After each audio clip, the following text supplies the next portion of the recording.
नमस्कार, राष्ट्रपोस्ट से मैं पवन केसवानी। 25 दिसंबर को पंडित धीरेन्द्र कृष्ण शास्त्री ने भिलाई में एक प्रेस कॉन्फ्रेंस के दौरान पत्रकारों से बातचीत करते हुए अपने चित परिचित अंदाज में बातचीत कर रहे थे, तभी कुछ आपत्तिजनक भाषा उन्होंने बोली। दरअसल उन्होंने पत्रकारों को ये कहा, जिस पत्रकार को खुजली हो वो सवाल पूछे, बाकी जिस पत्रकार को जो खुजली हो तो प्रश्न कर सकता है। दरअसल पंडित धीरेन्द्र कृष्ण शास्त्री को जो उनके स्वभाव को समझते हैं उन्हें बिल्कुल बुरा नहीं लगा होगा।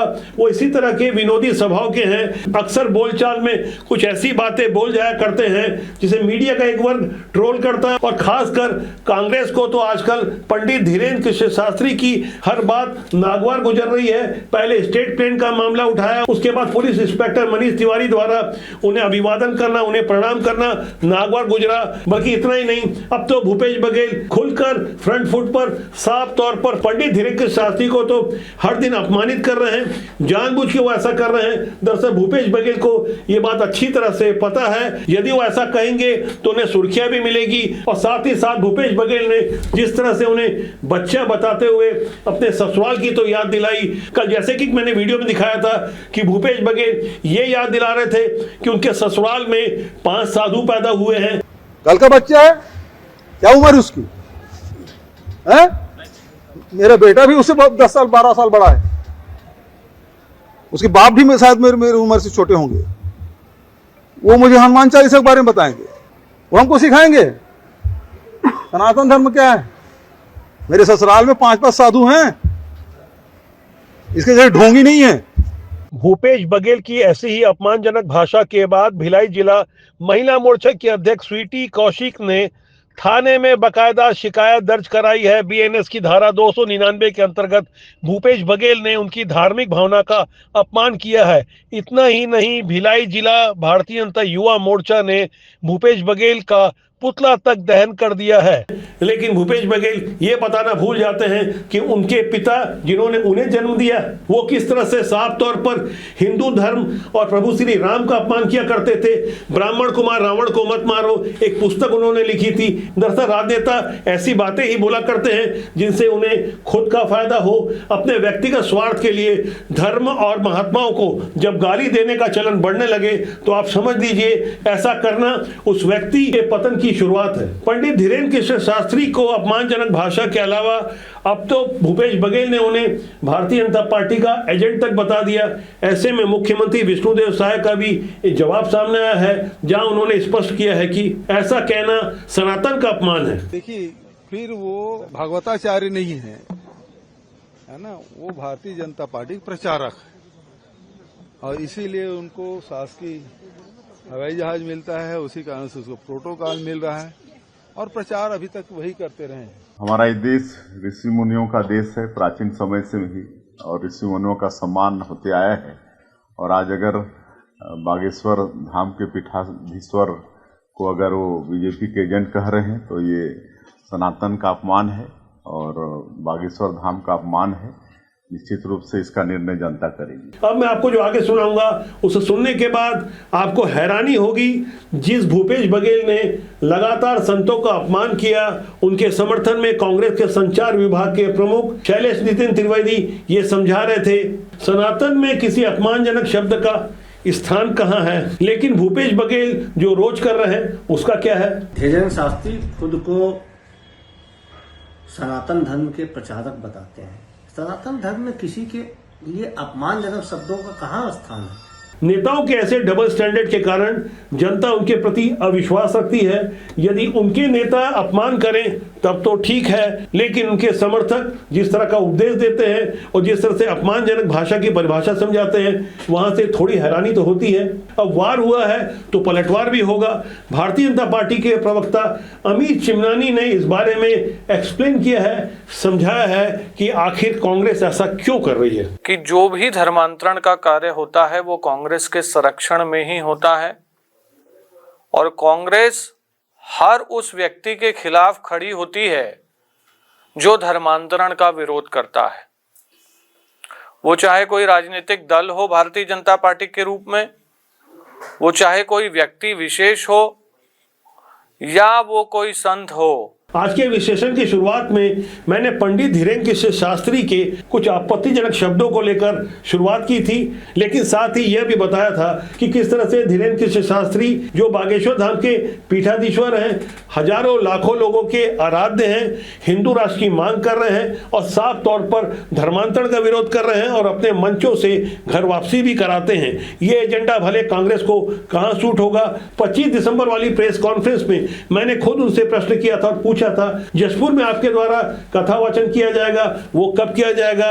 जबकि इससे पहले यह प्रश्न पूछा गया था कि भूपेश बघेल आपके बारे में तीखी टिप्पणी करते हुए आपको अंधविश्वासी बता रहे हैं। इस पर पंडित धीरेन्द्र कृष्ण शास्त्री ने पहले तो कहा था कि राजनेताओं पर वो टिप्पणी नहीं करते, लेकिन जब आगे की लाइन में उन्होंने समझाया कि वो धर्म और देश की सेवा करते हैं और आखिरी शब्द में उन्होंने यहां तक कह दिया, जो ऐसा कहते हैं उन्हें देश छोड़ देना चाहिए। हिंदू जोड़ना, हनुमान जी की भक्ति का प्रचार करना, राष्ट्रवाद के प्रति जगाना यदि अंधविश्वास है तो जिन्हें ये अंधविश्वास लगता है उन्हें देश छोड़ देना चाहिए। इसी शब्द से भूपेश बघेल को बहुत तीखी मिर्ची लगी थी, बहुत पीड़ा हुई थी। 5 साल के मुख्यमंत्री रहे हैं, लेकिन जिस बौखलाहट में भूपेश बघेल धीरेन्द्र कृष्ण शास्त्री को बच्चा बता रहे थे, ये समझाने की कोशिश कर रहे थे कि उनका भी धर्म से नाता रहा है, साथ ही साथ भूपेश बघेल ने जब उन्हें पाखंडी बता दिया और जिस भाव में उन्होंने कहा, साफ तौर पर वो बहुत गुस्से में थे, तमतमाए हुए थे। उनकी इस बौखलाहट को जिसने भी देखा उन्हें यकीन हो गया कि भूपेश बघेल इस समय बेहद असामान्य प्रवृत्ति से गुजर रहे हैं। उनके हालातों को लोग अच्छी तरह समझ सकते हैं। उनका इकलौता पुत्र शराब घोटाले वाले मामले में जेल में है और भूपेश बघेल के ऊपर भी गिरफ्तारी की तलवार लटक रही है। ढेर सारे मामलों के वो आरोपी हैं। उनकी निज सचिव सौम्या चौरसिया के अलावा कवासी लखमा जो उनके बेहद करीबी थे, विजय भाटिया सरीखे, वो तमाम राजदार इस वक्त जेल में हैं। लेकिन भूपेश बघेल को अज्ञात कारणों से बाहर छोड़ा गया है। इसलिए भूपेश बघेल हर दिन, खासकर पंडित धीरेन्द्र कृष्ण शास्त्री जो सो भिलाई में आए हुए हैं, कथा कर रहे हैं, उनकी हनुमंत कथा और दिव्य दरबार में लाखों लोग हर दिन आ रहे हैं। यही कांग्रेस और खासकर भूपेश बघेल को बहुत नागवार गुजर रहा है। छत्तीसगढ़ के बदले हुए राजनीतिक हालात में हिंदूवादी संगठन भी काफी आक्रामक होकर अपनी बातों को रख रहे हैं। खासकर धर्मांतरण के विरुद्ध जिस तरह से आम जनता भी एकजुट हो रही है।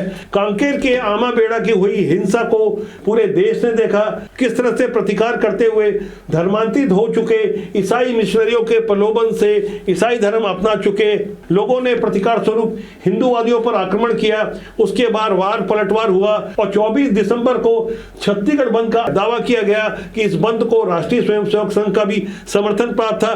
चैंबर ऑफ कॉमर्स ने तो खुलकर समर्थन दिया।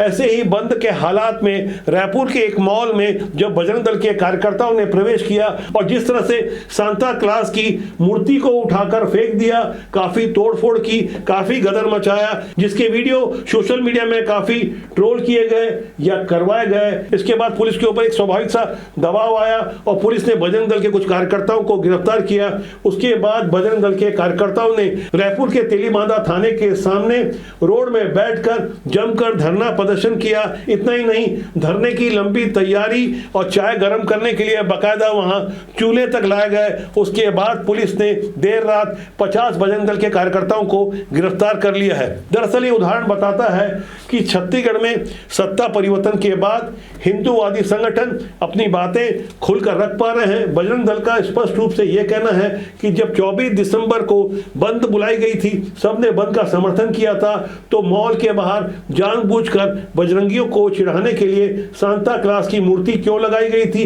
दुकानें क्यों खुली रखी गई थी। ऐसे सवाल जवाब कुछ लोगों को अच्छे लग सकते हैं, कुछ लोगों को बुरे लग सकते हैं। सबकी अपनी अपनी दृष्टि है, जैसी दृष्टि वैसी सृष्टि। लेकिन इसमें कोई दो राय नहीं कि भारत में सोया हुआ सनातनी अब जाग रहा है। हिंदू राष्ट्र की बातें खुलकर की जाती है। खासकर बागेश्वर धाम के पीठाधीश्वर पंडित धीरेन्द्र कृष्ण शास्त्री इस आंदोलन के अगुवा बने हुए हैं। जिस तरह से उन्होंने संतों की पदयात्रा निकाली थी, पूरे देश ने उसे देखा। और अब पंडित धीरेन्द्र कृष्ण शास्त्री जब भिलाई में आए हैं तो जाहिर तौर पर कांग्रेस को प्रतिक्रिया देनी थी। और कांग्रेस जिस तरह से अपनी बातों को रख रही है, उसके बाद सोशल मीडिया में जमकर कांग्रेस के खिलाफ आम जनता आलोचना कर रही है। छत्तीसगढ़ की बहुसंख्यक सनातनी आबादी अब एकजुट हो रही है। ध्रुवीकरण की पॉलिटिक्स को भी लोग समझते हैं, लेकिन उससे पहले छत्तीसगढ़ में खासकर तुष्टीकरण का जो खेल चलता रहा उस पर भी लोगों ने तगड़ा रिएक्शन दिया। खासकर विधानसभा चुनाव के पहले जो भुवनेश्वर साहू की हत्या हुई थी, बीरनपुर के उस कांड को पूरे देश ने देखा, समझा कि आखिर साजा विधानसभा के एक अनजान से गांव बीरनपुर में कैसे खान गली का निर्माण हुआ और उस खान गली में कैसे ढेर सारे लव जिहाद के प्रकरण सामने आए। उस घटना को मैंने लगातार ग्राउंड जीरो पर कवरेज किया था, इसलिए मैं भली प्रकार समझता हूं कि किस तरह से भूपेश बघेल उनके शासन के दौरान तुष्टीकरण का खेल चल रहा था। ऐसे खेल के पीछे मोहम्मद अकबर की भी एक बहुत बड़ी भूमिका थी। तभी तो 3 अक्टूबर 2021 को कवर्धा में भगवा ध्वज का अपमान हुआ था, वहां भी हिंदूवादियों की गिरफ्तारी हुई थी, करीब 100 के आसपास गिरफ्तारियां हुई थी और वहीं से विजय शर्मा करीब 30,000 वोटों से विजयी होकर आए हैं। मोहम्मद अकबर जबकि इसके पहले उसी धर्मनगरी कवर्धा से 60,000 वोटों से जीते थे। ऐसे हालात में जनता अपना रिएक्शन दे रही है। अब सोशल मीडिया का दौर है तो लोग तुरंत अपनी प्रतिक्रिया देते हैं, ये एक सामान्य सर्वे है, लेकिन चुनाव के दौरान लोग जब अपने मताधिकार का प्रयोग करते हैं तो बखूबी समझते हैं कि कौन ध्रुवीकरण करवा रहा है, कैसे तुष्टीकरण हो रहा है और लंबे समय से देश में किस तरह से ये खेल चलता रहा। जनता बहुत जागरूक हो चुकी है, इसलिए हम जागरूक जनता से बार बार आवेदन, निवेदन, अनुरोध, आग्रह करते हैं, प्रार्थना करते हैं कि अच्छे लोग राजनीति में आए। राजनीति बुरी नहीं होती, उसमें काम करने लोग अच्छे या बुरे होते हैं। फिलहाल आज के अंक के लिए इतना ही। आज के अंक के बारे में आपकी क्या राय है, कमेंट जरूर कीजिएगा। नमस्कार।